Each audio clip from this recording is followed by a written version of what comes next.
May mensahe nga ang Phil Guard na si Jordan Clarkson sa kanyang kabayan na si Kai Sotto. Pero bago natin tingnan yan mga idol ay ito muna nga ang reaksyon ng mga Magic fans matapos nga nilang mapanood itong si Kai at ng kanyang performance. Well, talo man ang Orlando Magic ay nag-post pa rin ang Twitter page na ito na isang ang Magic fan. At sinabi dito, Kai Sotto finally played and did well out there. Ano nga daw ang thoughts sa pinakita ni Kai Sotto in limited actions? At mga idol, may mga nagkomento nga at sinabi na isign nga daw itong si Kai at hayaan nga daw na kanyang maipakita ang kanyang talent. Kai played in World Cup nga daw kasama itong si Jordan Clarkson at maganda nga daw ang ginawa with quality minutes.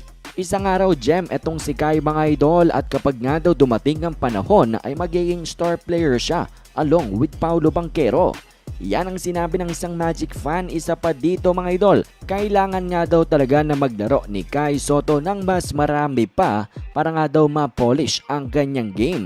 Maganda nga daw makita kung sakaling makasama niyang makalaro ang kanilang rookie din na si Anthony Black at talaga naman daw yung kanilang height ay magiging advantage. At isa pa mga idol, sabi dito, he needs to be signed in a G-League team. Bata pa nga daw itong si Kai Sotto, marami pang panahon para mag-improve. At sabi naman mga idol ng isang Magic fan, maganda nga daw makita somebody na talagang marunong at gusto na mag-set ng screen.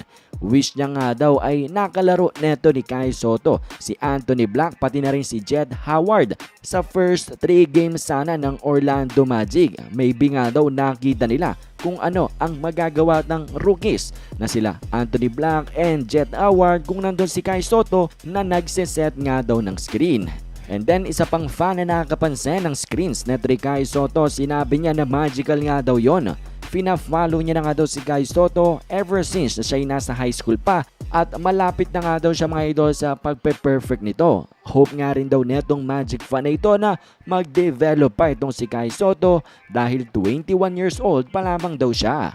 At isa pa nga itong Magic fan na ito na gusto ngang panatiliin si Kai Sotto sa kanilang team. Sabi niya pretty solid with a lot he can improve on. Keep him around and see where he fits. So yan mga idol ang ilan sa mga Orlando Magic fan na natuwa, bumilib dito nga kay Kai Sotto sa kanyang naging performance sa sobrang limited na 13 minutes lamang. Imagine mga idol kung mabigyan ng consistent na playing time itong si Kai. Hindi natin alam kung ano ang pwede niyang magawa. Kung maganda na nagawa niya in just a short amount of time, paano pa kaya kapag nabigyan siya ng talagang minuto on the court? Anyways mga idol, wag nating kalimutan ang naging mensahe ng isang Filipino pa na si Jordan Clarkson sa kanyang kapwa Pinoy.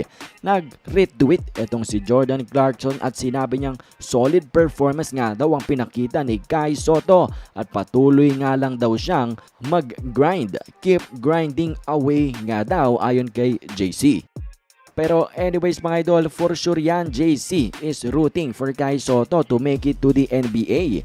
Kung meron na ngang mga Amerikanong NBA fans na naniniwala sa kanya sa unang game niya pa lang sa Summer League, paano pa kaya mga idol kapag nabigyan pa siya ng opportunity in the real NBA?